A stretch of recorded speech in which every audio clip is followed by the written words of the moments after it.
Энэ нь магадгүй сайн хэрэг бөгөөд хэрэг чөтгөрийн хаан байгаагүй бол Кайжтай хаан гэгдэх юуг анхаарахаа мэдэхгүй байх байсан. Харин одоо анхаарсаа хандуулах зүйл нь тодорхой болов. Асуудал нь тэд зөвхөн хоёр зүгт тусгаар бэлтгэсэн бөгөөд өмнөд дашаад болох тушаанд бэлтгээгүй явчихж байсан. Хокраны хүлэг онгоцнууд Данис эсвэл Амгрисийн хас илүү байгаа нь үнэн ч дангийн шиг сайн биш байна. Азар Дандри баруун төв рүү явж байгаа тул Кайж тэднийг энд хүнсэнгөөс орцсон гэж бодохгүй байв. Гэвч Данирагаас гадна бусад 5 улс бүгд Хокринтэй дайпахыг орчдуул Хокрин таны хөвцөл талтай болно. Кайж аж хэдийн шийдлийг бодож алсан бөгөөд энэ үед Равашанд хүрсэн байх ёстой. Сануарт нь тэрхүү алхимичийн бузар мэдрэгдэхийг аврахад тэсэж чадах хэсгэд ирээсэж байв. Гэхдээ тэр нэг зүйлийг тодорхой хийж өг. Тэрээр алхимичдыг үзэн яддгүй аж. Эцсийн эцэст бүх зүйл шинийн тэнгэрийн таашил бөгөөд алхимич үүнд орсон ч түүн татгалзах зүйл шалга. Энэ үед Кайж зөвхөн өөрийнх нь мэдэх маш сонирхолтой зүйлийг дэжв. Рава бол энэ твд шидэнтэй хамгийн ойр хүн болох нь тодорхой болов. Алхимийн цамхгаас энд хүч хаяллыг даван туулж амьд үрцэн нь үүний амьд баримт юм. Улс орнууд дарыг олж авах дараас гэж явах боловч эцэст нь хүн бүрт хүрэх болно. Гэвч шиднүүдийн хувьд энэ дайны үр дүн тэдний айлсад тариажигдэж юу хийхээс ихээхэн шалтгаална. Цаст уулын өтгөн ойд бид бүргэд шиг төрхтэй хагас хүн амьтантай таарна. Түүнийг дагаштан явах нэгэн санана. Чихүзмэр мангас өөрийгөө сүнс химээ нэрнэ. Энэ бүргэд залуу болон сүнс хоёр кимч найрсаг харилцаатай биш болжтой. Түүний судалснаар энэ сүнс шиг мангас бол эртний бузар мөн хүчин зүтгэжсэн ертөний гархус аж. Сүнс өөрийн хүч чадрыг үргэлж гайхуулж энэ бүргэд түүний хүчгүйгээр юуж биш гэдгийг сануулна. Тэрээр мөн бүргэд залуугийн ямар ч хэрэгцээгүй хос талчтай болсныг дагуулan тохирхов. Энэ бүргэд шиг залуу бол Гарата гэж нэрлэгддэг хор төрөлзөж байжээ. Сүнсний үзэж ухаагаар үүнээс боц Сигмианы бурхан Трастодыг цэвэрчээр сонгож энэ хүү бүргэд шиг төрөлзүүлийг зөвхөн гархуул болгон ашигласан аж. Тэднийг дайны тэргүүр инээнд бомбой болгон тавьсны дараа гарууд нарын тоо толгой цөөрч бурхан тэднийг хайр наргүй орхисон байна. Сүнс хэрэг гарууд нарыг аль нэг бурхан сонгосон байсан бол тэдний хувь заяа огт өөр байх ёсныг сануулж бүргэдийн ширхан дээр нь дасрав. Гэвч энэ бүргэд залуу сүнсийг дөөгүй байхыг шаардаж түүнд анханасаа бурхан хэрэггүй байсныг хэлв. Гарууд нарын тухай түүхээс үзвэл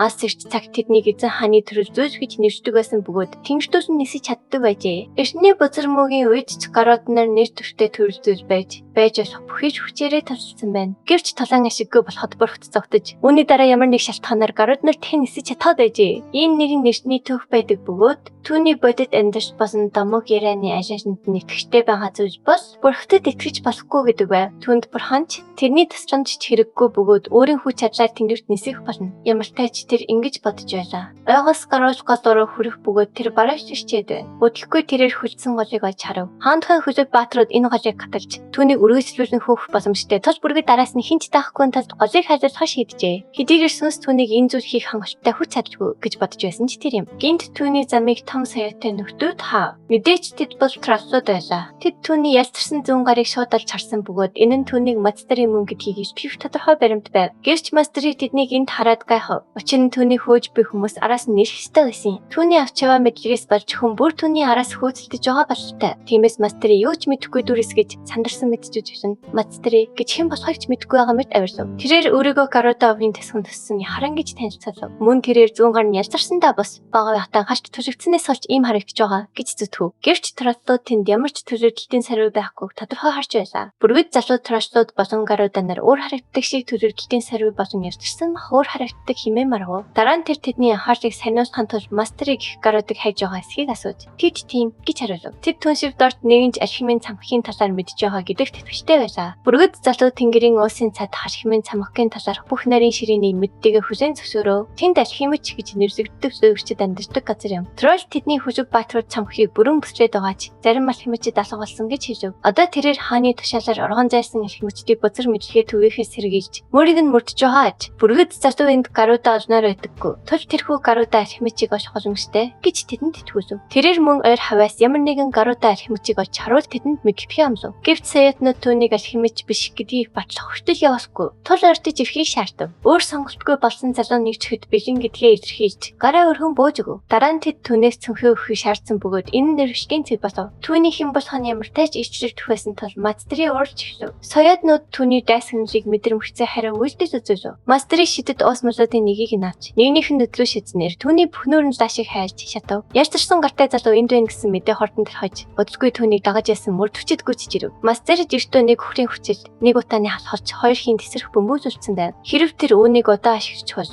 голыг хайлуулах юу ч үздэггүй байсан ч өөр арга байсангүй. Тэрээр шидэд ус мулуудыг тэдний нүүрлөө шууд шидэв. Нэг саяд өөр юун шидсэн шингэнийг хасан ч энэ нь шингэрүүлсэн хий байсан бөгөөд Мастерыг галаар асааж түүнийг тэр чигтэн шатааж архив. Тэд эмдаараа шатаж тарчлан хашгирчдаж байлаа. Тэдний өдөртөгч эргэж харан унаж явсан араатнараа цогтов. Мастери тэднийг инхүү цогтолохыг хүссэнгүү. Юу ч галсан тэдний бүгдийг нь устгах ёстой байв. Харамсалтай нь тэрээр өөрийг нь дагаж байсансан найдахаас татгалцсан тул түүний гартын чохолд хөрөхгүй байв. Мон соёдоо залуус ирж мастерыг олсондоо маш их баяртай байв. Мастерд бисээ тайлж эд зүйлсээ газар тавихыг тушаав. Мастери ийм байжтэй тэдэнтэй тэнцэж чадахгүй тодорхой бөгөөд сүнсч мөн адил бодолтой байлаа. Тэгээд бүргэд залуу ухаасыг шийдвэр гаргаж шууд бууж өгөв. Тэр цүнхээ тайлбахаас өөр аргагүй төрч соёдод түүний гарыг арт нь хүлээ. Мастерийн ашигмын хэрэгсэлгүй байсан ч аюултай хിവэр гэвээ тодорхой илэрхийлв. Гэвч том залуу огтхон чайсангүй. Эцсийн эцэс тэр бол тэдний бурхан твистэд тайгийн сонгосон Сокманы хаан Дэрмашин бусаад байлаа. Дэрмашин алхимичдыг өргөж бүр хаттай өрсөж би хүсдэг гэж сонсчээ. Тэр мастерыг өнс болчихсон шатаах уу? Эсвэл бурханы таастаар шийдэх үү гэдэгт тэрэгдэж байв. Хэрэг мастери трош бурханы хүч чадлыг харахыг хүсвэл Дэрмашин түнд үзүүлэхэд бэлэн байв. Сүнс бурханы хүч чадлыг сорхитоо баяртай байж Дэрмашины саналыг дэмжлээ. Гэвч тэдний бурхан энэ газрыг ажиглаж байгааг мастери мэдэж байв. Хэрэг бурхан харж байгаа бол түүний шүүж маш хурдан байх болно. Хэрэг мастери ороод салцсан бурхан твистэд тайгийн шүүжтэд өртвөл тэр дүмэд 12 хэсэг болон хуваагдах байлаа. Мастери олон алхимчдаас яагаад өөрийг нь хаан бичлэн мөрдөж байгааг огт ойлгохгүй. Эцсийн эцэс Дэрмашин өнөө хүртэл алхимын цамхгийг үл тоомсорч ирсэн штэ. Дэрмашин алхимчид мэдлэгээ хэрхэн нөхөг хичээж ирснийг сайн мэдж байлаа. Тэд цамхгийг үл тоосон ганц шалтгаан нь бурхан өнөө хүртэл тэдний судалгаар тасчлуулахыг хүсээгүй явж юм.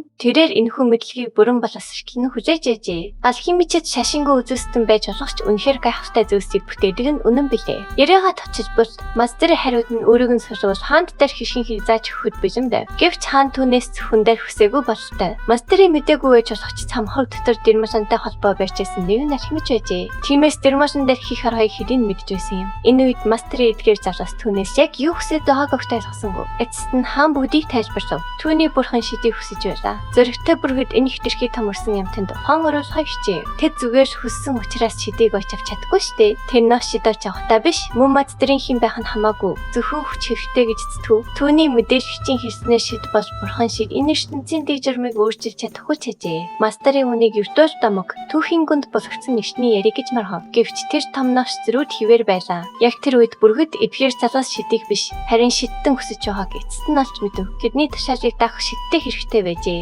Дэрмашин мастерыг үнийг ойлгох хангалттай ухаантай байгаадаа ёсож илүү тайлбар хийхээс аврагдлаа. Харин нөгөө алхимич кимч ухаалаг байсангүй. Тэр хүү тентхийн хамгийн шилдэг алхимич бол мастерыг эдгээс өөр юу ч хийлээгүй аж. Эцэст нь бүргэд залуу эдгээр навчнууд өөрийг нь шидтэн болохыг хүсэж байгааг ойлгов. Хаан мастерд өнөө хүртэл шидтнүүдээс цуглуулсан бүх мэдлэгийг өгөхөд бэлэн байлаа. Хэрэв мастерыг тэрхүү мэдлэгийг бүгдийг нь шингээж авбал тэр хүчээр шидтэн болж чадна. Тэрхүү дэрдэрхүү хүчээр хаан мастерыг Соканы ахуйг хаасайгүй түгээ хийх хүсв. Тэдний шаардлага байгаагүй ч мастер шидтэн болохын тулд твийн үнцэг болон бүрээс алхимчдыг хайж мэдлэгээ гүйцэхээр төлөвлөж байсан. Тэр бараг зурсандаа хүрсэн байсан бөгөөд ганцхан хэсгэж дутуу байв. Гэхдээ Соканы хаанд болсон цуглуулсан мэдлэгтэй бол бүх зүйл хамаагүй хэлбэр болох байлаа. Энэ мэдлэгийг зөвхөн алхимчдыг эрүүдийн шүүж цуглуулсан ч Дэрмашин мастерд хүртэхтэй дээд зэргийн хүндэтгэхийг үзүүлнэ гэж амлав. Эцсийн эцэст гаруудчууд энэ үсийг байгуулахад троллуудад маш их төссөн билээ. Гэрч мастерыг харагдсан гэх шалтгаанаар өөрийн төрөл зүйл дондаа татай хүлээн авдаггүй байв. Тиймээс мастерын өөрийн төрөл зүйлийн нэр төрийг сэргээж чадвал үнэхээр сайхан хэрэг болно. Энэхүү тохиролцоо сэтгэл татам сонсогдож байсан ч мастерыг бодох хугацаа өсөв. Дэрмашин түүнд хугацаа өгөхөд бэлэн байсан ч түүн шиг шидтэн болох нэр дэвшигт сайхан урсаас нь явсан тулд удаан хүлээж чадахгүй гэдгээс айж байлаа. Шидтэн болох нэр дэвшигчийн тухай яриа мастерыг гайхшруулв. Нэг алхимич амжилттай оргож чадсны бодоход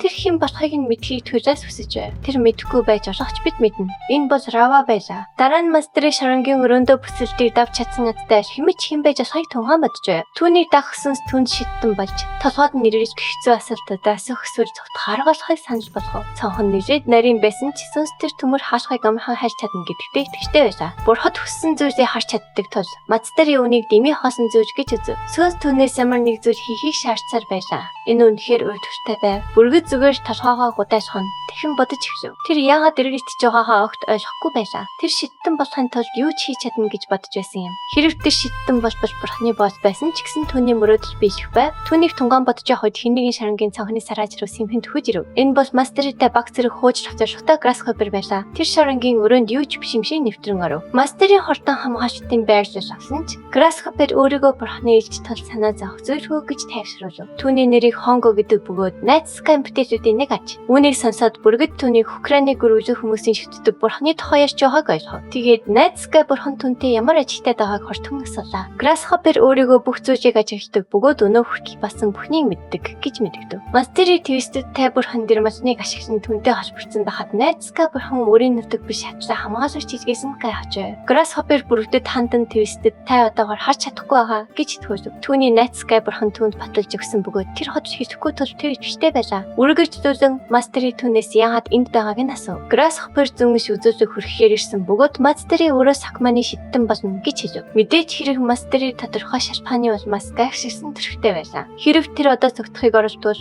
тэр зөмөш үзүүлэг тэр лижин сүрч хурамч болох байв. Grasshopper өөрийгөө бурхны хүчээр энэ өрөөнд орж ирсэн бөгөөд Master-ийн ийм байдлаар цогтж чадахгүй гэдгийг хэлв. Мөн дүр зураг уудам тэнгист хөвөх ганц хөлөг онгоц руу шилжин. Lamp Rava нарыг суулгасан үг хөлөг онгоц эцэст нь Session Bomb-д хүрч ирлээ. Сашны хувьд Хокрины орцон болон Magna хоёрын хооронд орших жижиг бомб юм. Уудам тал газар чанартай хөрстэй тул энэ бомб газар тариа сунгараа алдартай ажээ. Үүнээс гадна бусад бомбд тасхнуудаас ялгарахгүй жирийн нэг газар бөгөөд яг үүний улмаас өдий хүртэл хэн ч онцгойлон анхаарч байсангүй. Учир нь энд Хокрины нууц зэсгийн үйлдвэр байршдаг байна. Хөлөг онгоцноос түүхийд материалын хангамжийг хэлбэр авахын тулд далайн эрэгт барьжээ. Lamp үүнийг зөвхөн зэвсэг үйлдвэрлэдэг газар биш гэдгийг хэлв. Энэ бол үндсэндээ шидэхгүй хүмүүсийн мэдлэг хоримтлагдсан газар юм. Онгоцоор авч ирч буй тэр зүйл нь мөн адилын нөхөө мэдлэгийн үр дүн ажээ. Lamp тэр зүйлийн талаар аваа гэж тод ярихгүй байхыг зөвлөв. Гэвч Rava түнд үүнийг шөнийн тэнгэрийн бурхан тушаасан гэдгийг сануулна. Тиймээс ямар нэг буруу зүйл байх учиргүй. Тэгсэн ч Lamp тэрхүү зүйлийг ариун бус биед хэмээн анхааруулв. Иймээс зөв ажиллаж байгааг нь шалгахаас өмнө тэрээр муу ёр дуудахыг хүссэнгүй. Шөнийн тэнгэрийн бурхан тэднийг ивэн гэж тэр найдаж байна. Ташрамт хэлэхэд тэдний яриад буй зүрхэн зэвсэг бөгөөд шинээр үлдүүлсэн заримыг нь туршихаар энд иржээ. Тэд яг энэ шалтгаанаар тусгаалan сонгосон газартаа ирээд байна. Хамгийн их хавчирдан шатаг угсааны хатлаа Lamp бурханд тийм их төвчтэй байгаад Rava нэрээд гайхна. Мөн энэ залуу үнэхээр гарамгаагаар урсаач юм. Түүнд өртөө дарины онцлог хэлж өгсөн бөгөөд тэрээр өндөр үндэслэн туршилтын бүтээгдэхүүнийг хэдий хийсэн дээ. Одоо тэрээр Lamp-ыг дараагийн төлөвлөгөөг нь хэрэгжүүлэх чадвартай дараагийн хүн мөн гэдэгт итгэвчтэй байна. Хэрв ямар нэг зүйл буруудвал тэр зүгээр өөрийн чөтгөрийн шин чанартай хүчийг ашиглаж чадна. Аль хэмээн цамхаг үгүй болсон ч мэдлэгийн өрдөж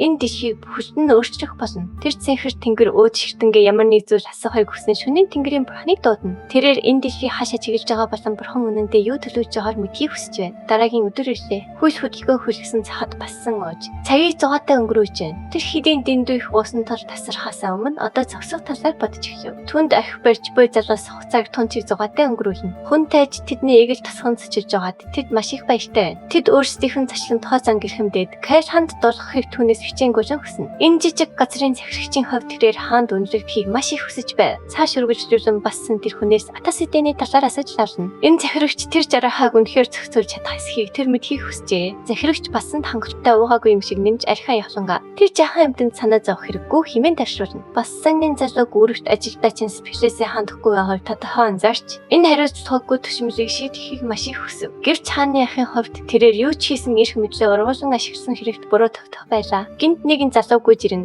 захирагчийн чихэнд сонирхолтой бөгөөд цочиртон мэдээ шинэ. Тэдний төгсөн царайг хараад бассан нөхцөл байдлын талаар асуув. Захирагч иж бүдрэн сандарч байгаа ч ноцтой зүйл болоогүй мэд дүр эсгэн. Энэ залуу үнэхээр дэндүү сэжигтэй ашиглаж байна. Юутай ч бассан суудлаасаа босож бие засах газар руу чиглэв. Түүнийг байшингийн орчмоос холдонгууд нэгэн гөрүүл хүн хан дээрээс өсрөн бууж бассан түнд тэтгэл үзүүлв. Тэрээр тагүй мэдээд болохоор иржээ. Атас эдийн далайн дээр нь ч ургасан байна. Хамгийн дордох нь тэр жарахаа барьцааны хүн авч өмнө дэгдэж хааж. Мэдээж энэ мэдээнд бас саний хариуцлагагүй захирагчийг үзэн тохор бөхөмлийг улам батрав. Өнөөх жарахаа дээр очиход түүний барьцаасан хүн нь нэлээд сонирхолтой сонголт байлаа. Харуулууд түүний бүслэн зогсох бөгөөд тэр сандарсандаа навч шиг чичивч байсан ч хумсараар Равагийн толгойг тасаадахжээ. Нэг харуул далайн амтнд хэрэг биштгэхээс өмнө ташрахыг анхааруулв. Гэвч жарахаа бас санийг түүнийг тавьж явуулна гэж амлсан тул өмнө дэгдэх бүрэн эрэхтэй гэж үзэж байна. Тэдний бүх асуултад хариулсныхаа дараа тэрээр бас санийг авчирхийг шаардав. Тэр зөвхөн бассантай ярьсан тохиолдолд эмгтэйг сонсох болно. Гөрөөс хүмүүс энэ дээрэмчнийг ёс зүй амжилтын талаар ирэхийг сонсоод инээдээ барьж чадсангүй. Сандарсан жарахаа дараа нь Rava руу ирж хөдөлгөх юм бол толгойгүй болно шүү гэж сүрдүүлв. Гэвч бүсгүй түүнийг урам хугармаар таймнаар өөрийг нь бүр чичирч үзээгүй гэдгийг сануулна. Үнэндээ Гэхдээ бол тэр өрөөж айд сандраад байгаа хэрэг бай. Жарахаа уриалхнаар уучлаж буйна. Түүний атгалт гिचнээс сул байгааг хараад Рао бочингийн тачдын аргаараа хэлбэрхэн мултарч чадхаар байлаа. Эцэст нь бассан хэргийн газарт хүрсэн ирэв.